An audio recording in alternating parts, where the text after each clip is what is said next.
اے نبی صلی اللہ علیہ وآلہ وسلم، اپنے پروردگار کا نام لے کر پڑھو جس نے تمام کائنات کو پیدا کیا، جس نے انسان کو خون کی پھٹکی سے بنایا۔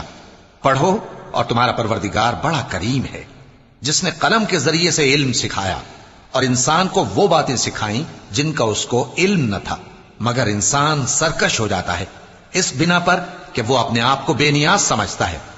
کچھ شک نہیں کہ سب کو تمہارے پروردگار ہی کی طرف لوٹ کر جانا ہے۔ کیا تم نے اس شخص کو دیکھا جو منع کرتا ہے، یعنی ایک بندے کو جب وہ نماز پڑھنے لگتا ہے؟ بھلا دیکھو تو اگر یہ راہ راست پر ہو یا پرہیزگاری کا حکم کرے تو منع کرنا کیسا؟ تو اس کا انجام کیا ہوگا؟ ذرا دیکھو تو اگر اس نے دین حق کو جھٹلایا اور اس سے منہ موڑا، کیا اس کو معلوم نہیں کہ اللہ دیکھ رہا ہے؟ دیکھو، اگر وہ باز نہ آئے گا تو ہم اس کی پیشانی کے بال پکڑ کر گھسیٹیں گے، یعنی اس جھوٹے خطا کار کی پیشانی